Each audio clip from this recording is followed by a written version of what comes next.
I've just started recording this meeting. I've already shared a presentation in the form of PDF. I hope you can see the presentation. It's 25 slides. The first page is written Financial Accounting 3B, Consolidations, which is the topic that we're going to look at today. Consolidations, there are various standards that give us the principles of consolidations. One of the standards is IFRS 3, which tell us what is it that we need to do when there's a consolidation in accounting, and also International Accounting Standard number 27. There's also IFRS 10, which normally deals with what happens when a subsidiary is sold. But for this course, we won't be dealing with IFRS 10. So we'll only be looking at IFRS 3 and International Accounting Standard number 27. So if you have any question during this class, you're more than welcome to type it on the chat. You're more than welcome to type it on the chat. Then I will address such a question. So let's start. Consolidations. I know that in level 2 you did consolidations. In level 3, we still continue with the topic. The only difference between level 2 and level 3 is that there are certain items that we add in level 3, but all the principles that you've learned so far are still relevant. All the principles that you've learned so far are still relevant. So if you look at this semester, which is semester 2, though we only conclude it now due to COVID, you'll realize that the topics that are being presented and that will be tested, most of them you've started with them in level 2. For example, consolidation, as I've indicated, cash flow statement, accounting, changes in accounting policy, change in estimate, and foreign exchange. I think only borrowing cost is the new topic introduced to you guys. I stand to be corrected. I don't know whether in level 2 or not you were exposed to borrowing cost, but consolidations, we just continue with it. We just add certain items. So it's very important that you can revisit your principles that you learn in level 2 so that it becomes easy and you can be able to see what is the difference between level 2 and level 3. All right. Going along, learning outcomes. So what is it that it will be expected of you after this topic? You should be able to prepare the analysis of equity. I believe in level 2, you also did that. Analysis of equity of a subsidiary, it's very important. You should be able to know how to prepare it. And you should also be able to prepare the consolidated statement of comprehensive income, consolidated statement of financial position, as well as the consolidated statement of changes in equity.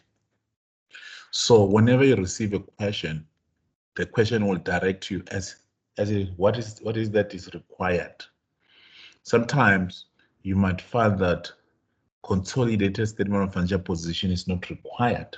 Only consolidated statement of changes in equity as well as the consolidated statement of comprehensive is required. So if you spend time preparing the consolidated statement of financial position, you will be wasting your time while you're writing. So it's very important to read the required very carefully. But nevertheless, we'll go through the questions that ask all these requirements. Preparing the analysis of the subsidiary, consolidated statement of comprehensive income, consolidated statement of financial position, last consolidated statement of changes in equity. Well, let us now look at some of the principles of consolidations. We'll go to these principles on a high level because I've already indicated that this topic was introduced to you guys in level 2. So one of the key issues when you do consolidation, it states that assets and liabilities that you are acquiring in a subsidiary must be fair valued. Just to take a step back is when you do consolidation, you will find that you will have a parent and a subsidiary. In other words, company A will be buying shares in company B. So company A will become a parent, company B will become a subsidiary. The number of shares or the percentage might differ, but in terms of IFRS 3 and IFRS 10 states that if you're purchasing shares and it is 51% and more, then the company you bought shares on becomes your subsidiary. So 51 plus, then it becomes a subsidiary. If you only purchase 50% of the shares, then that company cannot be classified as a subsidiary unless if other information and other relevant factors are taken into account. But the moment you see that the company purchased any number of shares, which is 51% and above, you must know that that company will become a subsidiary. And once it becomes a subsidiary, then at the end of the year, the parent company and the subsidiary must be consolidated. That's all we're doing here on consolidation. Company A, which we'll call it parent company, and company B, which we'll be calling it a subsidiary. Their financials must be consolidated. And the consolidation process, which will go in the next slide, it is very easy. I believe all accountants, even you, the students, you can consolidate it to companies. If I give you the financials of company A and say this is the parent, and I give you the financial statement of company B and I say this is the subsidiary, I say consolidate. You can consolidate that. We'll do that. There's a class example that we're going to look at a later stage. This class example, I've sent it via the class reps, and we'll also upload them on my tutor. So as I was indicating, the assets and liabilities of the company that you are buying or acquiring should be fair valued. This is one of the requirements when it comes to consolidation.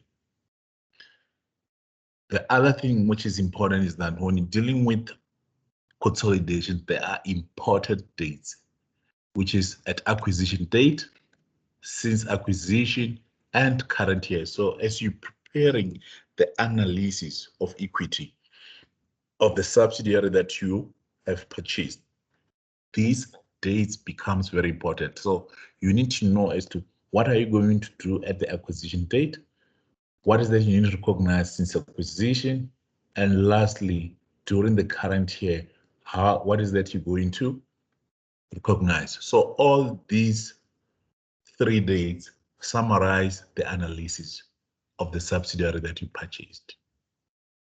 We'll look at that in the example. Goodwill or bargain purchase.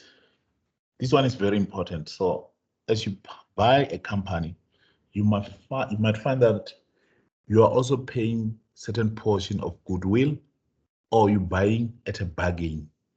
And the difference when it comes to disclosing is that goodwill must be disclosed in the statement of financial position.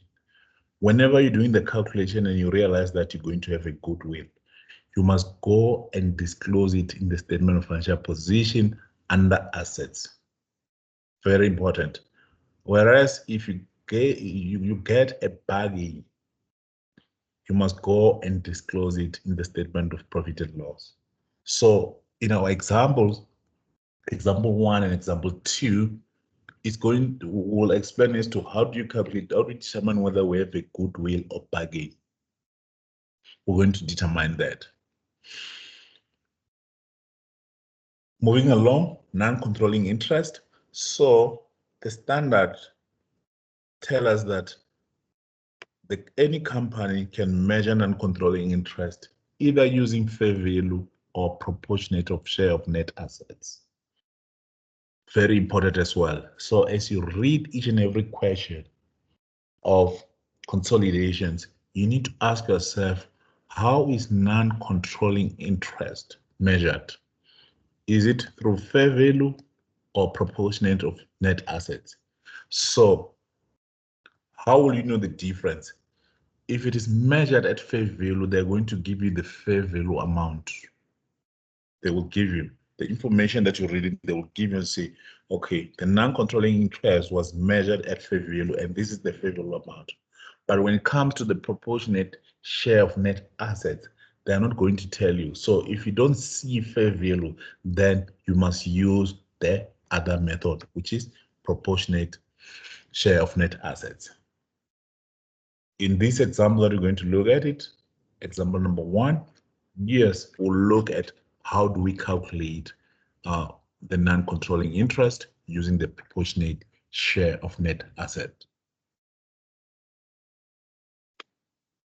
Consolidation process, as I've indicated, very simple.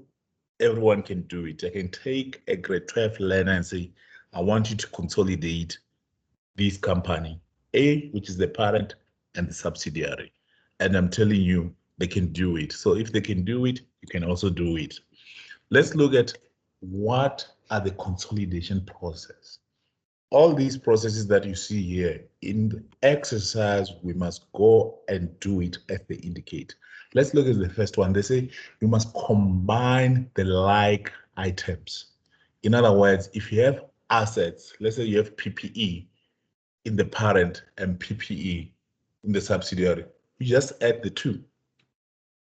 So when I'm doing consolidation, I'll say my parent has a PPE of 1,000, for example, and the subsidiary also has the PPE of 500. Then you combine the two. You will do the same when it comes to liabilities, equity, income, expenses, and other cash flow items from the subsidiary. So that is the starting point. So whenever they ask you to prepare consolidated statement of comprehensive income, then what you need to do is, if you're dealing with revenue, you take the revenue of the parent, you add the revenue of the subsidiary. That's what you're doing before we deal with the other transactions. That's the first step. And when you write that, you will see that in all the questions that we give, you will say show calculations. You must show the calculations. There will be marks allocated for that process. So this type of combining the like items, you will get the marks for it. So don't lose these marks because you don't do much. You just take the statement of comprehensive income that is provided of a parent and you add the subsidiary. Those are easy marks because you're applying the consolidation procedures or the processes. Let's proceed. So that is the first one that we're looking. Secondly, they say offset or eliminate the carrying amount of the parent's investment in each subsidiary. Very interesting. You will see when we do the actual example. So if company A, which is the parent,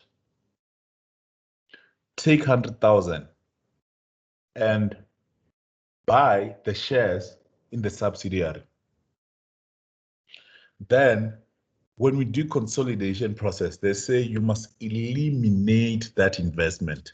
You will all agree that if I have company A and company B, and company A is a parent, and company B is a subsidiary, when I pay 100,000 for the shares in company B, that becomes my investment. So in other words, the parent is investing in the subsidiary to the value of 100,000. So the consolidation processes, they're telling us that you must eliminate that investment. Investment, you get it on the statement of financial position. So when you do the consolidations, when I want to see the consolidated statement of financial position, I don't expect to see investment reflected. So it needs to be eliminated. Then the third part, they say we must offset or eliminate the parent's portion of equity of each subsidiary. Again, this will be much more demonstrated when you do the actual exercise, but for explanation purposes, I can tell you that the equity of the subsidiary needs to be eliminated. So the day you buy the shares, you must go and say, what was the share capital? What was the retained earnings? That becomes your equity for the subsidiary. And they're telling us that it must be eliminated. Requirement number 4, they're indicating to us that we must recognize any non-controlling interest and goodwill. I spoke about the goodwill and non-controlling interest.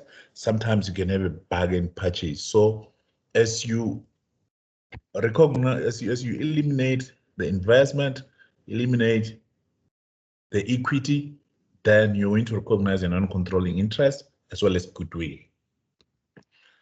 The last part, which is very interesting, and this is where I feel most of the stuff in this level is added. Eliminate in full intergroup transactions. What are intergroup transactions? So yeah, if I have company A, which is the parent, and I have company B, which is my subsidiary, if they do any transactions between the two companies, let's say, for example, if company B decide to sell inventory to company A, then we call those intergroup transaction. And the consolidation process is telling us that we must eliminate those transactions. We must eliminate those transactions. All these consolidation process, very important. Just to recap, we must combine the like items. Then we must eliminate the carrying amount of the parent's investment. We must also eliminate the parent's portion of equity. We must recognize non-controlling interest as well as goodwill. And last, we must eliminate, they say in full, not partially, in full, any intergroup transaction. All right. So those are some of the principles we're going to use to deal with this example. So now we're going to proceed to example number 1. As I've indicated, I've distributed this example number 1 through the class rep. We're also going to upload this example on my tutor, but let's go through it and see how to respond to consolidations questions. Let us first look at the required, then we'll go back to the question itself or the example itself. So we are required to prepare the following as to comply with the minimum requirements of Companies Act as well as IFRS. Point number 1, analysis of equity of SEN Limited. The moment I see the analysis of equity, it's prepared on the subsidiary. Already I can tell you that SEN Limited will be our subsidiary. Marks, 10 marks.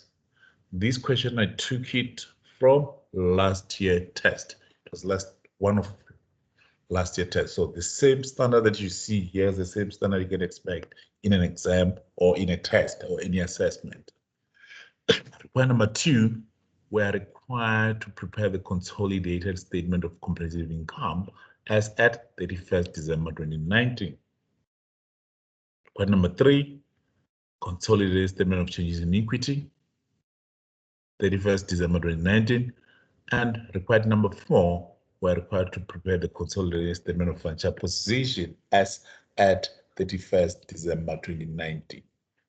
No journal entries are required. Show all calculations. What I was indicating is that you must read your required carefully. At this moment, we are required to provide statement of financial position. But if you read other requirements, you may find that statement of changes in equity is not required or statement of financial position is not required. So now, let us look at what is provided to us.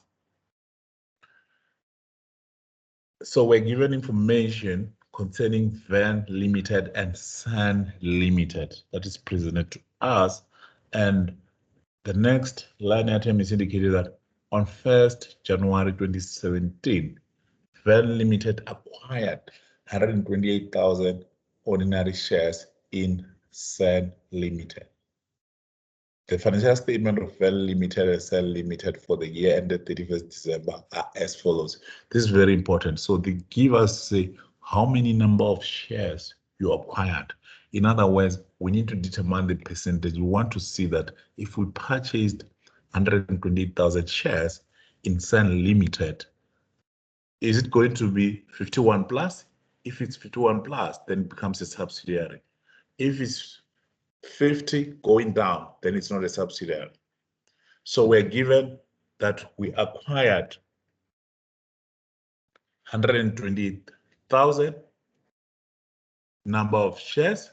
So now, in order for us to see as to what was the total number of shares in Sun Limited, so that we can determine the percentage, that we can get it on the equity and liabilities.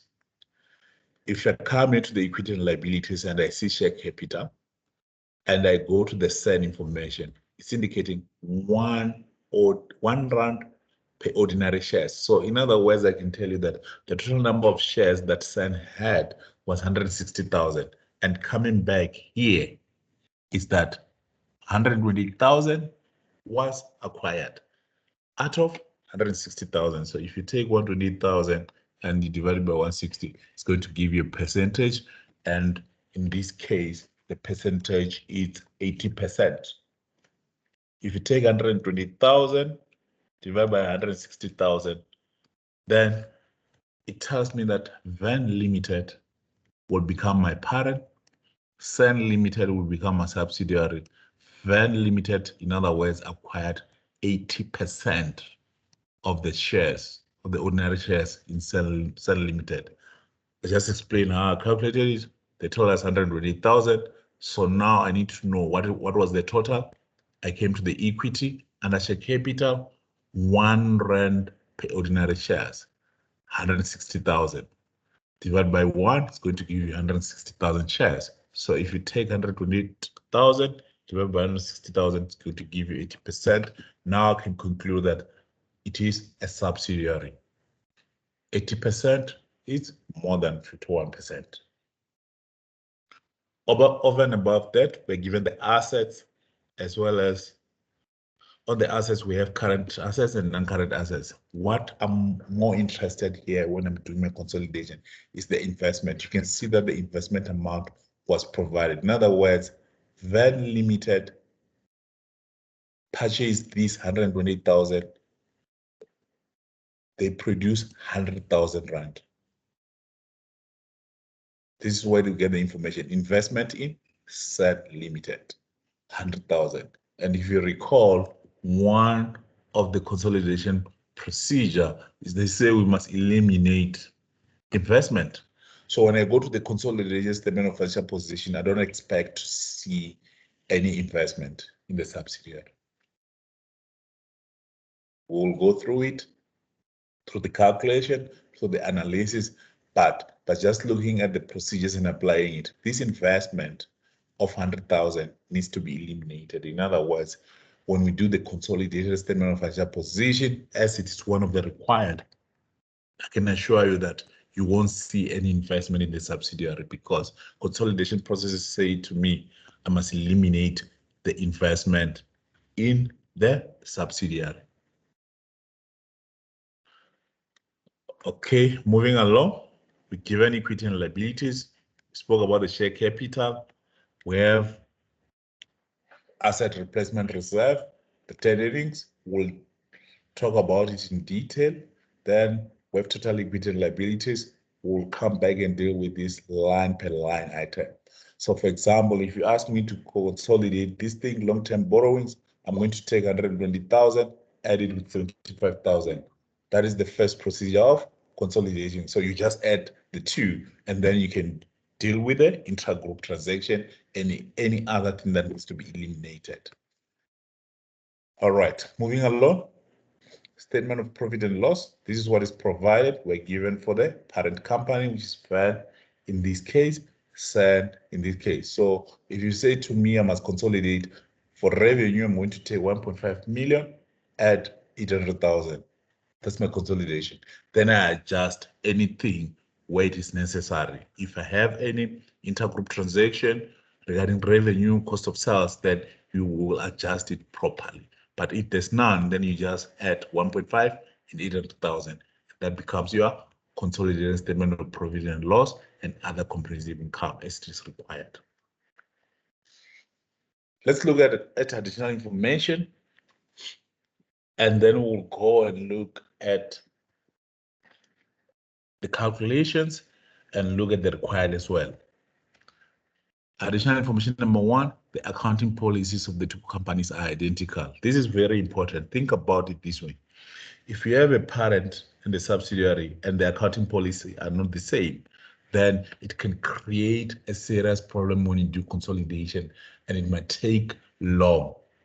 Let me give this example. Let's say, for example, the parent, when it comes to their assets, they are using fair value. In other words, they go and revalue all their assets, whereas the subsidiary is using cost. Then those accounting policies are not identical, are not the same. So in practice, this is what they do.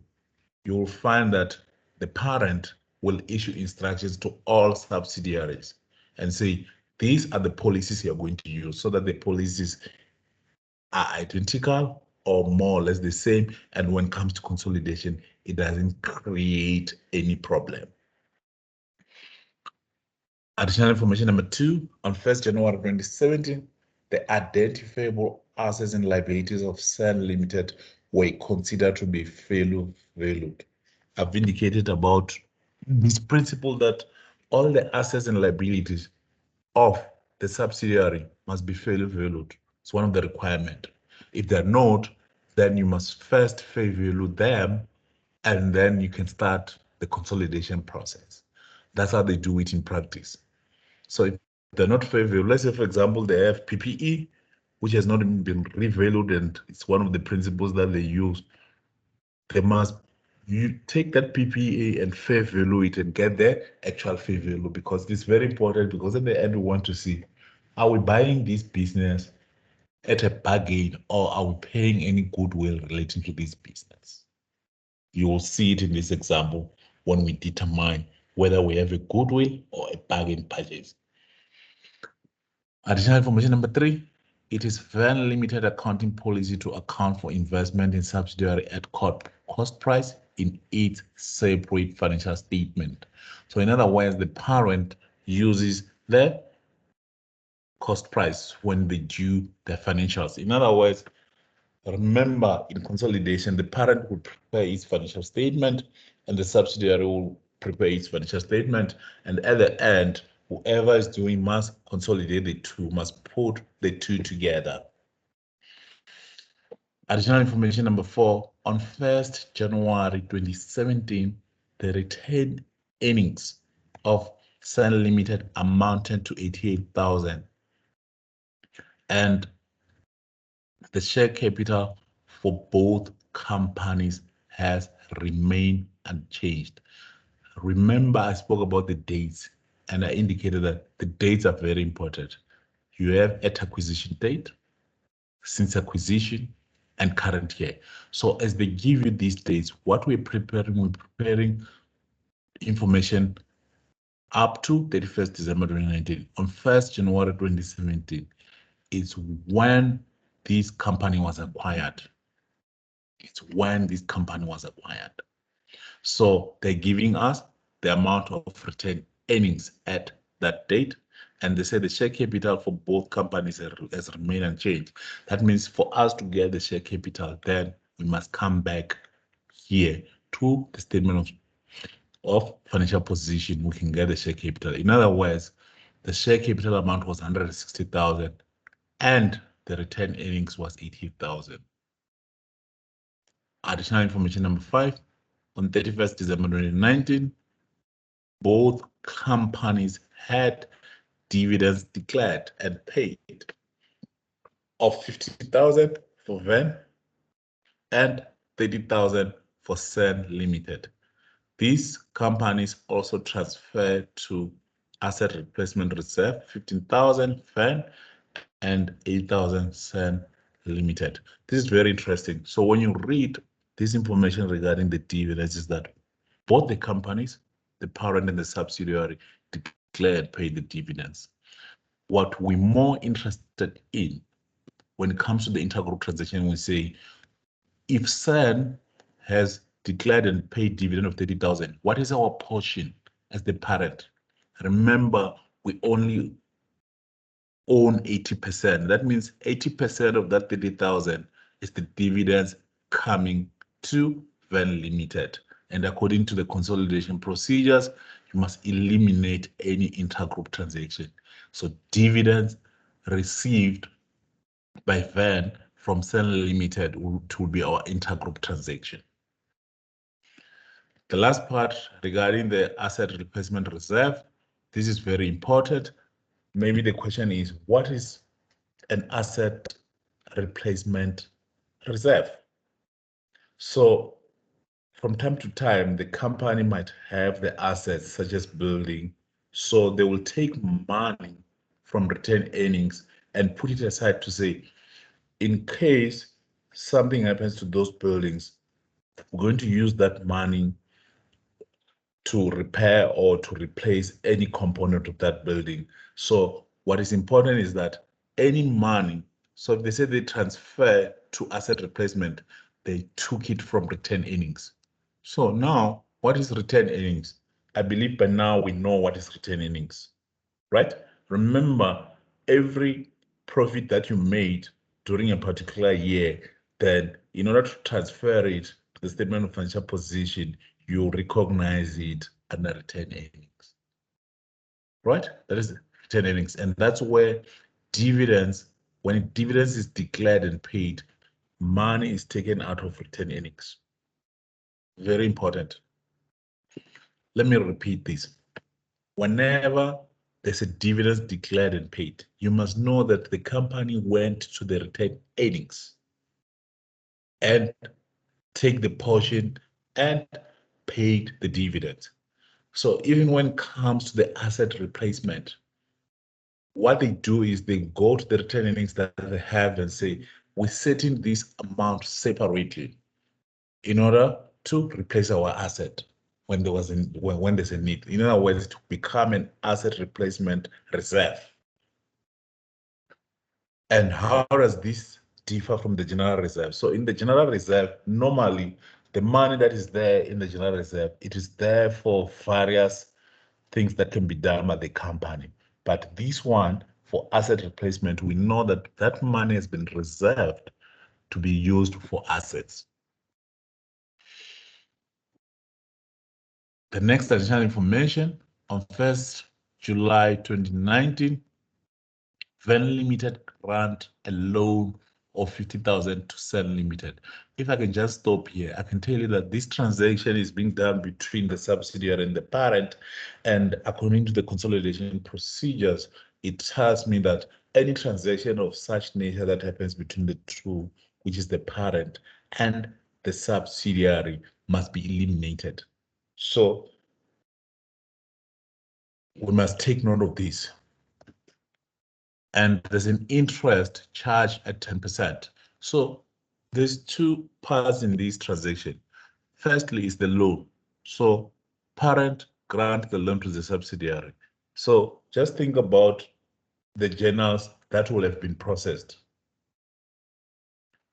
When SEN Limited received that money, right?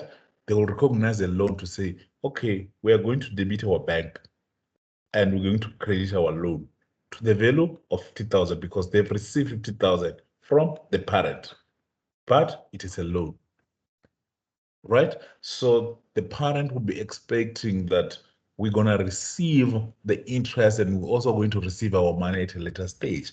But in terms of consolidation, we say we need to eliminate. In order for you to eliminate properly, you need to think in the line of say, okay, the other one, which is the parent, is going to recognize interest income when it comes to the interest. And we'll also have interest expense on the other hand, because they will be paying expenses. The tax rate, 30%. So now here's the required bag again. We're required to prepare the analysis. We'll go through that in no time. Consolidated statement of comprehensive income. We'll also do that. Consolidated statement of changes in equity and consolidated statement of financial position. If I was writing this question, the first thing first, I was going to go to my consolidated statement of comprehensive income and combine the items, the lag items. This is what I'm referring to. I was going to come here and say, consolidated statement of profit and loss and other comprehensive income for the year ended 31st December 2029. So revenue, I take 1.5 and I add 800,000. I do the same with the cost of sales and all the line items as it is before I deal with the elimination. That's what I was going to do. By just doing that, I can assure you that for these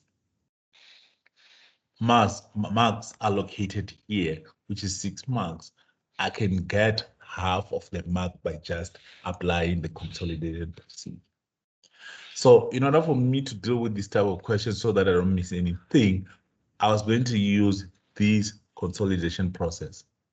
As I've indicated, first combine the line items, assets, liability, equity, income, and expenses before I even go to the next processes.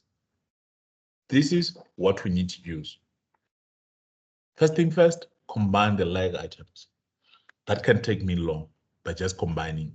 If I look here, what is required here? Point number 2, consolidated statement of comprehensive income. First thing first, I combine the line items. I do the same when it comes to the statement of financial position. Then later on, then I'll deal with required number 1, required number 3. All right, so now let us just look at the summary of what we just read there and look at what happened. First thing first, 120,000 shares acquired. What is the percentage then owned? I've already explained that. It is 80%. 120,000 divided by 160,000 shares, then they own 80%. So that means that 20% they don't own it. Very important. You will see when you do our analysis that we say, in this company, which is Sun Limited, which is our subsidiary, we don't own 100%, we only own 80%. So we must separate between what we own and what we don't own. In other words, if I go to the revenue line item, if I go to this company line item and say, okay, let me see here, they made a profit of 100,000. So in that profit, I'm only entitled to 80%, not 100%. Very important to determine like that. You will see when we do the actual consolidations as we go line per line items. It's just that when it comes to the statement of profit and loss, we're more interested in the profit that they made and say, okay, if they made 100,000, only 80% is ours, 20% is not ours. Measurement of non-controlling interest. I've indicated that if fair value is not given, use the proportionate net of assets. In this case, the fair value is not given, then we're going to use the proportionate of net assets. The other thing to take into account, our year end is 31st December 2019. We're given that. Intergroup transaction that we got from this transaction, they can be more, right? There's dividends, there's loan. What do we mean by dividends? It's dividends received by the parent from the subsidiary. You know that when you invest in any company, what you are expecting, you're expecting to get dividends. So whenever they declare and pay dividends, you must ask yourself, what is your portion? Our portion is 80% on any dividends that are going to declare. But we know the consolidation process. What is the consolidation process telling us? That we must eliminate in full intergroup transactions. And I can tell you now that dividends is one of the intergroup transactions that we have in this example. Another intergroup transaction is the loan. So the loan amount, we must eliminate it, as well as any interest related to this loan must be eliminated. So this class example one has few items, only dividends and loan are the intergroup transaction, right? The other thing that we need to look at is we're given closing retained earnings. So if we're given closing retained earnings, that means that we don't have opening retained earnings. And I recall very well when we were doing changes in accounting policy, an estimate to say if you're given closing retained earnings, you can calculate opening one. We're going to do the same here. Asset replacement as well, we're given the closing amount, so we must calculate the opening amount. All right. Let's look at the calculations. I've already explained this. The number of shares, total number of shares, 160,000. And then acquired 120,000. So that means the remaining is 32,000. So in terms of percentage, Van Limited, which is the parent, only own 80%. 20% is non-controlling interest. I've explained this in detail, so I just put it in the calculation so that it can make sense to us. These slides, after the class, I'm going to send it. I'm going to send it to the class rep if you want to use it. But when it comes to the number of calculations, sometimes they will give you percentage, sometimes you need to work it out. In this example, we needed to work out this 80% using this information, the number of shares. I hope this will assist. All right. As I've indicated, the starting point when it comes to the days deal with at acquisition. What needs to happen at acquisition? Very interesting. What needs to happen? So everything that I'm going to do here, I'm going to explain it in general, and I'm going to show you as to when you do the analysis, all this information we're going to use when you do the analysis. Let's start here. So if I come here to the consolidation procedures, this procedure, I want this procedure, offset or eliminate the carrying amount of the parent's investment in each subsidiary. Very interesting. I want to show you how do you eliminate that. So this is the investment we made in the subsidiary to the value of 100,000. Where do I get this amount? I'm going to show you where we get the amount. I've explained, yeah? So the investment in certain limited amount, it was 100,000. And it's an asset. Investment is an asset. In order to eliminate an asset, you must credit it. So that's why you will see the investment has been credited. We are eliminating it as per consolidation process.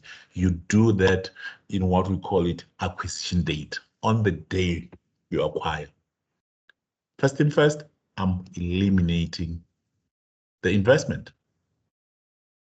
That's what I'm doing. That's why you will see the investment is being credited, it's being eliminated. It's at acquisition channel.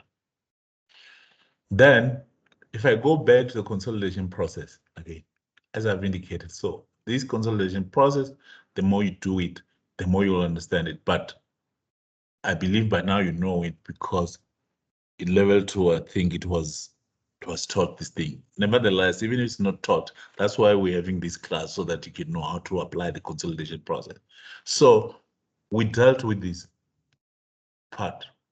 It was eliminated. That's how you eliminate it. The investment is eliminated. So now let us look at the next one and say eliminate the parent's portion of equity. So now the question is, what is the equity of my subsidiary? Very important. How do I see my equity? What comprises of equity? Normally, what comprises of your equity is share capital and retained earnings and any other reserve. I'm going to repeat that. What comprises of equity? Normally in a company, it's your share capital, retained earnings, and reserves. That's what comprise of your equity. So in this exercise, if I come here and I want to see what is the equity of my subsidiary, I'll see that I have a share capital and it's 160,000, right? 160,000. But remember, we're dealing with at acquisition. I also have a reserve, which I spoke about it. I also have retained earnings.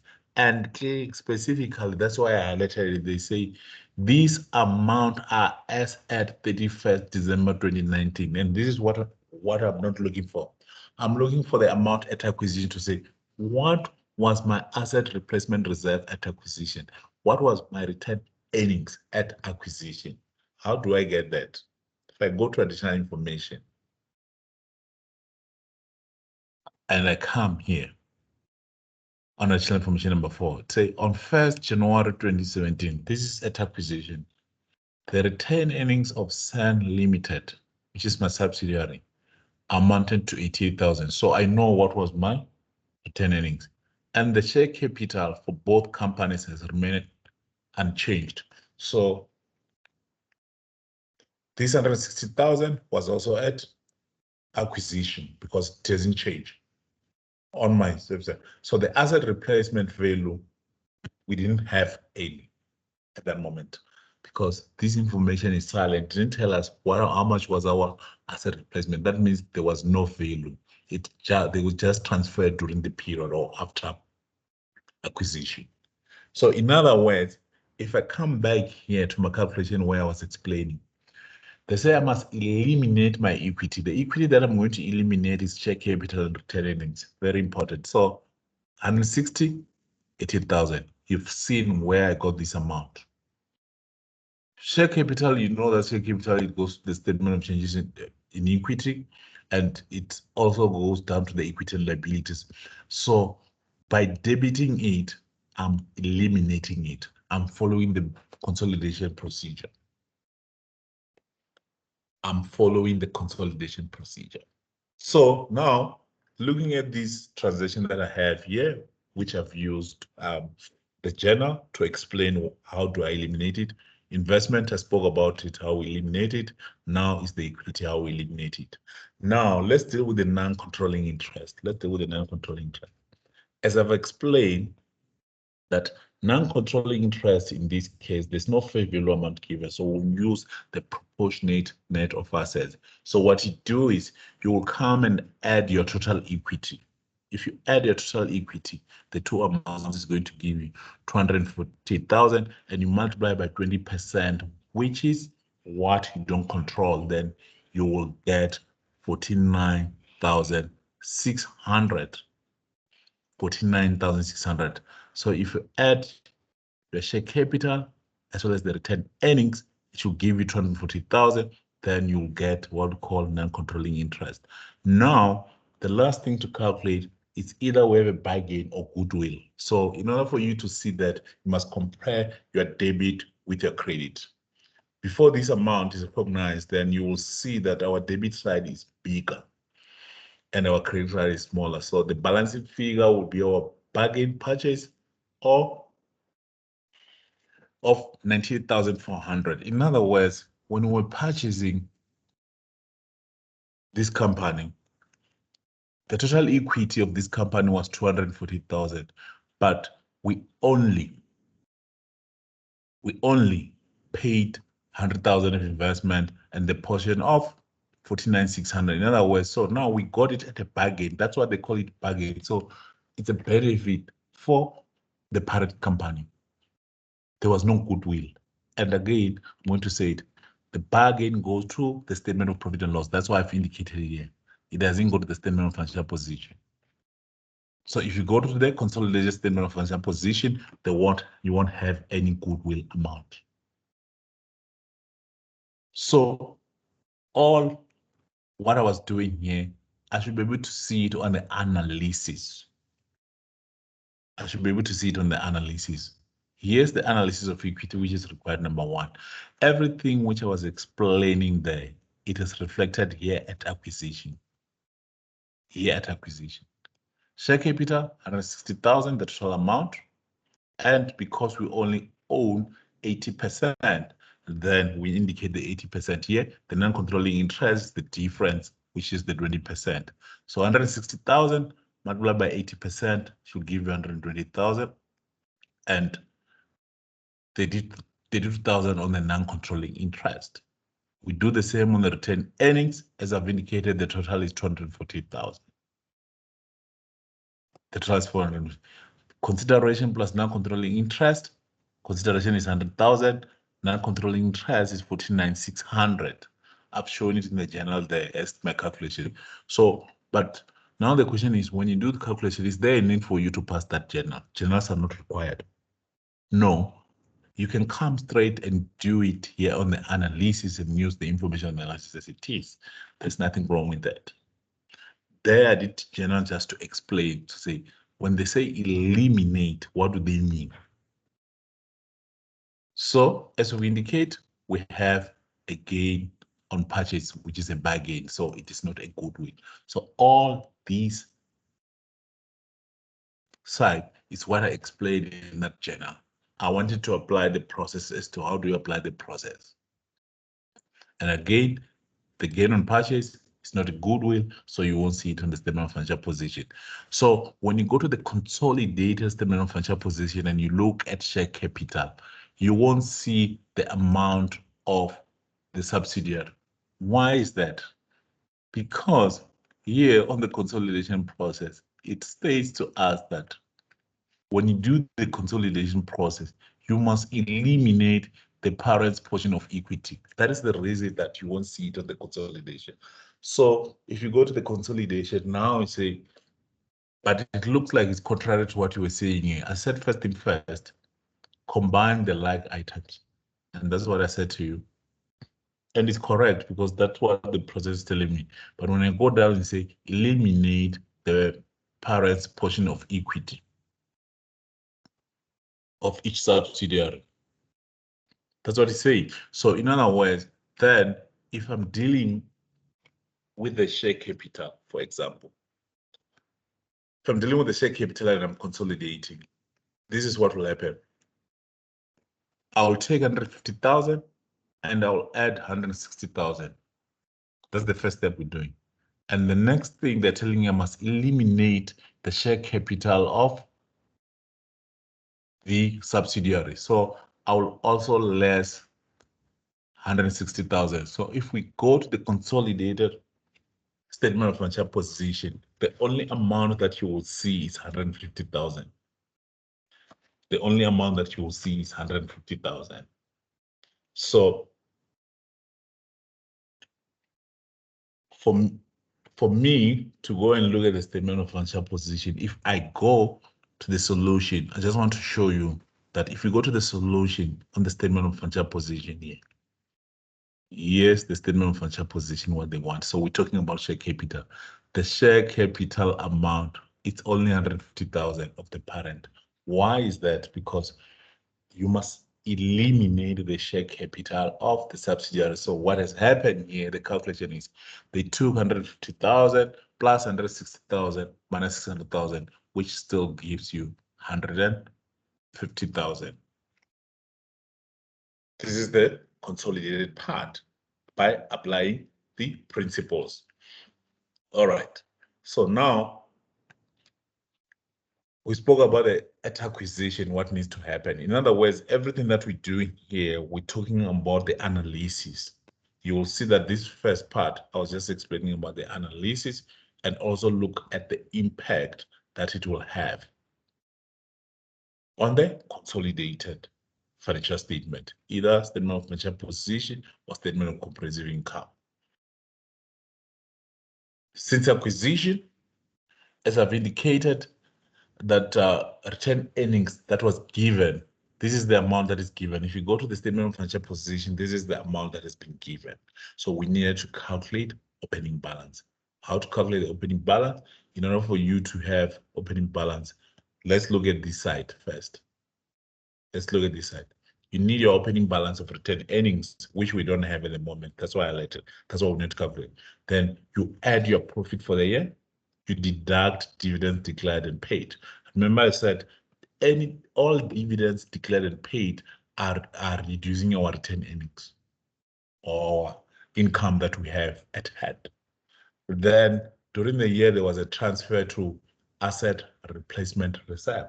I said, when you transfer any money from a retained earnings to assets replacement reserve, then you're reducing your retained earnings. Lastly is the closing balance. So all these figures, 503,000 and 267,000, are given on our statement of financial position that we given. So once we have that, then we can determine what is the missing leg, which is the opening balance for both the parent and the subsidiary. So now we know what was our opening balance. In order for us to determine the movement since acquisition, when it comes to since acquisition, you need to deal with retained earnings and the reserves.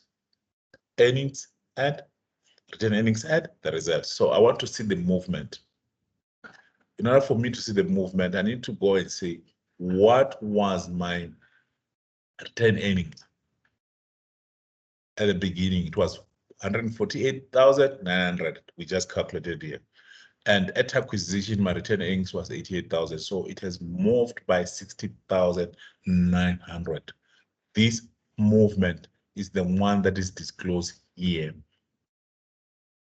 On retained earnings under since acquisition, 6,900. That's how it was determined. You can do the calculation on the face.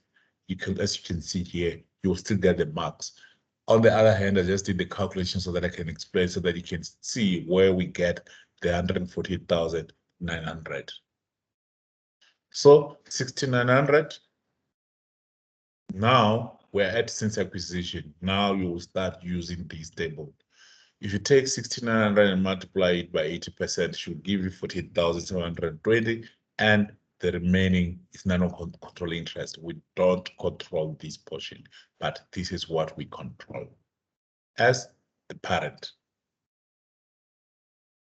That's retained earnings. Then let's look at the asset replacement reserve. Again, I'm going to go to the calculations here. Asset replacement reserve. Again, we're provided with the closing.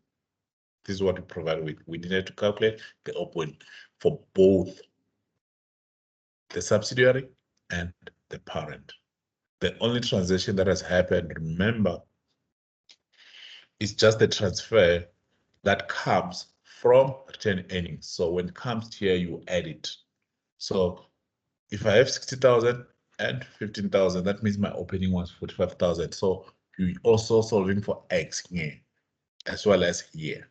But when it comes to the movement at acquisition, we didn't have any figure.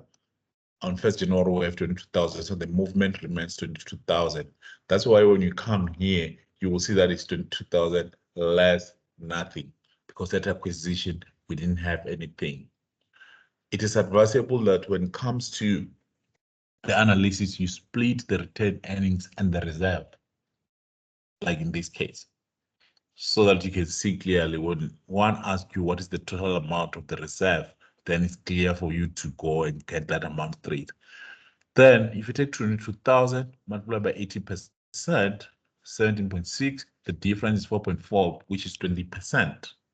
Then we are proceeding, and we can see that we almost are at the end of our analysis. We looked at acquisition date.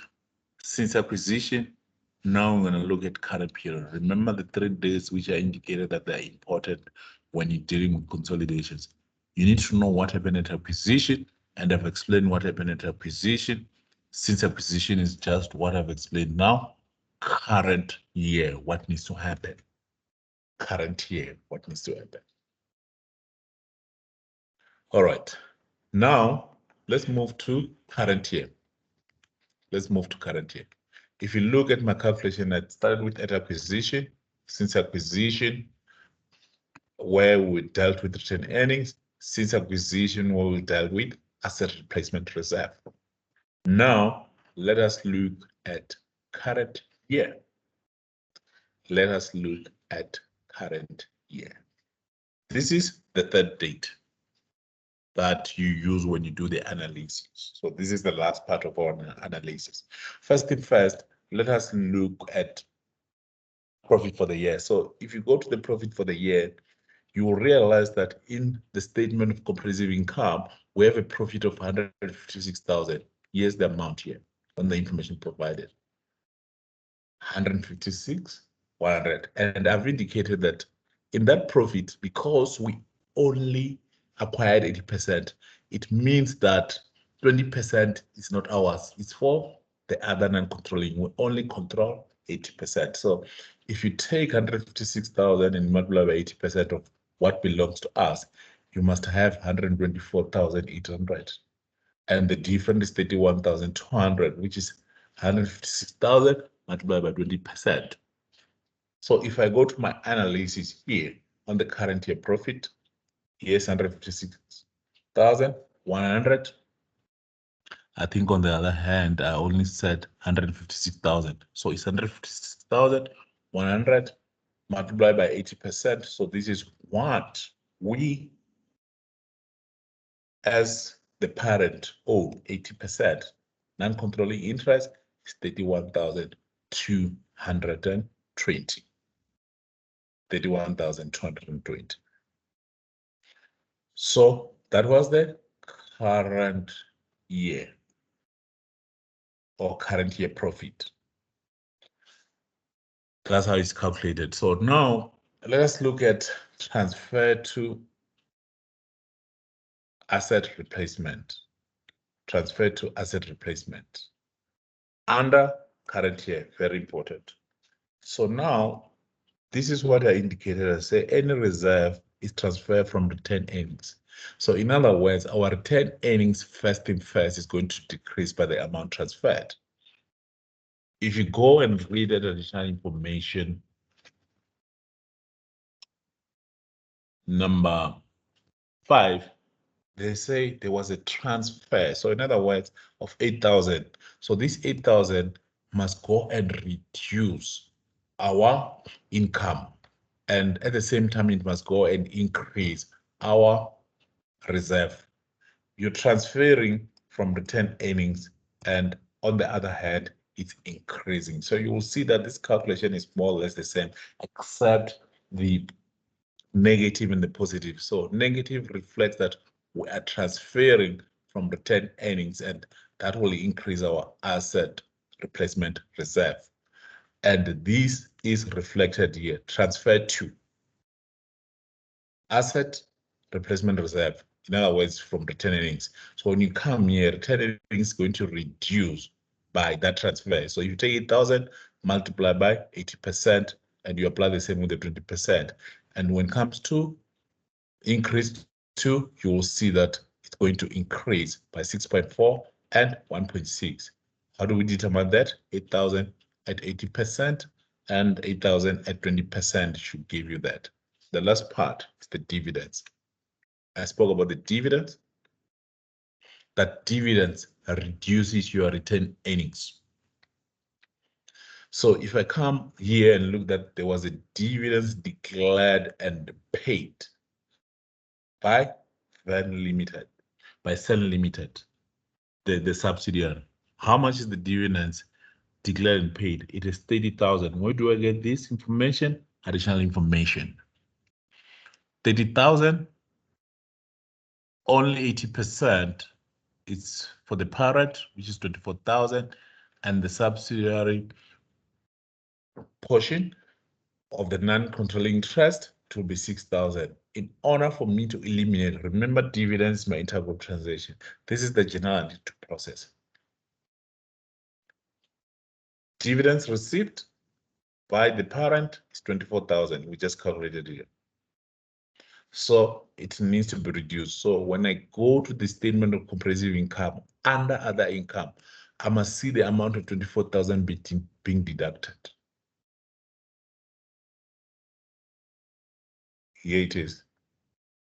If I go to the statement of comprehensive income under other income, this is the 24,000. This is when we are eliminating dividends, which is intergroup transaction. Coming back to finalize the statement of, the statement of the analysis on the equity of the subsidiary, dividends declared also reduces our income. So you can see it here, it's reducing our retained earnings, and the difference goes to non-controlling interest. If you are writing and you go and say dividends declared, you write the correct amount, 30,000, and you don't indicate that it is decreasing my profit for the year, then you're not going to get a mark, because I'm explaining the principle here. When it comes to accounting, positive and negative means a lot to us. If I read this thing, I'm saying my dividends is decreasing my profit of 156,100. So as such, you must put it in brackets. Even same to asset replacement reserve, we say it was transferred from retained earnings. That's why it is decreasing my profit. So this is how the analysis of equity will work. In other words, now required number 1 is fully complete. Then I was talking about statement of comprehensive income. I've indicated that you just add revenue, you add parent and subsidiary. There was no other transaction in this case. There could be other transaction in the intergroup transaction. Cost of sales, you apply the same. Other income, you add the two, parent and the subsidiary. And in this case, first thing first, we deducted the dividends amount. Income tax expense, there was no other transaction that is affected. So I'm going to go and explain other income and other expenses, the 2.5 as to where do we get that in the last calculation that I'm getting, I'll be having here now. Intergroup transaction, remember we had a loan.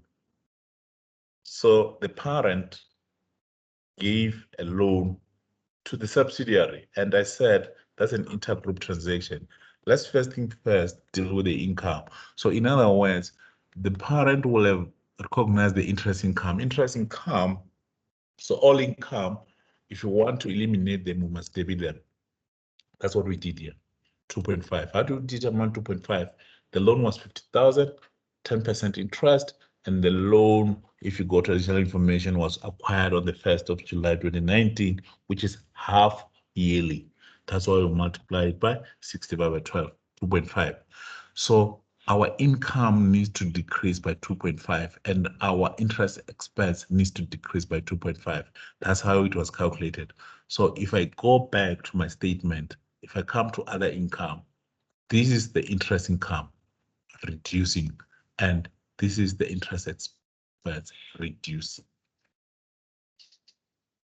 And if I do that on the same token of, at the same time, if I go to the statement of financial position under loans, the 50,000 must be reduced. So if you go to the statement of financial position, long-term borrowings, this is the parent, this is subsidiary, and then we less 50,000 because it's an intergroup transaction.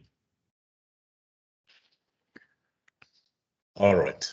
Now, we spoke about required number 1. Now we're on required number 2. And most of the transaction here, I'll just explain now. This is dividends, this is interest income, this is interest expense. Other items are not affected. Now, how do you deal with the profit attributable to? So you must indicate that how much is the parent going to get and the non-controlling interest. The non-controlling interest, for in order for you to get the profit part, you must go to your analysis, 31,200. If I go to my analysis here, current year profit, I'm dealing with non-controlling interest is 31,220. And then if you do that, then the difference between this amount and this amount of total comprehensive income is going to your parent. I hope that is clear. So in order for you to get the non-controlling interest, you go to your analysis of equity of the subsidiary and check how much profit belongs to them, and then you can work out the difference. Statement of changes in equity. Opening balance, 150,000. Now the question is, what happened to 160,000 of the subsidiary? I've explained that it has been eliminated. So you will only have 150,000 of the parent throughout, because the information told us that there was no change in share capital on both companies if you go to additional information. All right, so now I want to start with a quick one. Dividends declared. If you go to retained earnings, the dividends declared here is the parent one. And the question is, why the parent one? Remember, the dividends of the subsidiary was eliminated. The non-controlling portion of the dividends, you can get this amount on the analysis. Now, let us look at how does one determine the opening amount of retained earnings. There's quite a lot of transaction that you need to go through it. But if you go back to retained earnings here, you have the opening amount on the parent, which is 198,800, and then this amount here on the subsidiary, as well as the acquisition amount. So if you add all those amount from the examples that I've provided with you, you will see how it's calculated. All those opening balances calculated. Even this one here on the slides, I didn't indicate it. So there are calculations on the example that I've distributed. Profit for the year provided is the one you calculate on the statement of comprehensive income, and 31,220 is the one from the analysis. Then, if you look at the statement of financial position, PPE, here you just combine the like items. There was no adjustment. What I'm more interested in is the loan receivables. Remember, the parent, because the advance loan, we must take that loan out of the receivables. In other words, you will add the parent and the subsidiary, then you less what was granted. Other items, they're just putting the likes together. Share capital, I've explained about the share capital. The retained earnings, this is the amount you get on the statement of changes in equity, as long as this amount. So once you're done with the statement of changes in equity, you must take that amount and transfer it here. And you will see that they say this is a principal mark. So if on the statement of changes in equity, you get 85,000 and you transfer 84,000, you're not going to get this mark. But even if you don't, you get it right with the statement of changes in equity and you transfer 85,000 and you will get the principal mark. Long-term liabilities, I've explained about it. Deferred tax, they just combine the like items. Even here, they just combine the like items. And that will conclude our class example. Next, on Wednesday, we're going to look at class example number 2. I will encourage you to go and look at it, especially spend time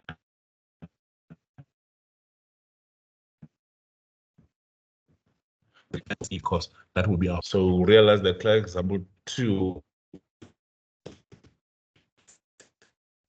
adding more. In this case, it will be inventory as well as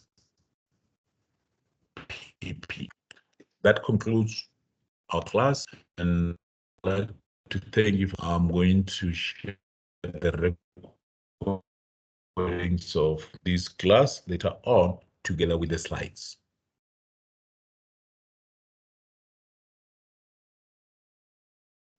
Thank you very much. I see we only have three. I appreciate. Any question? If you don't have any question, then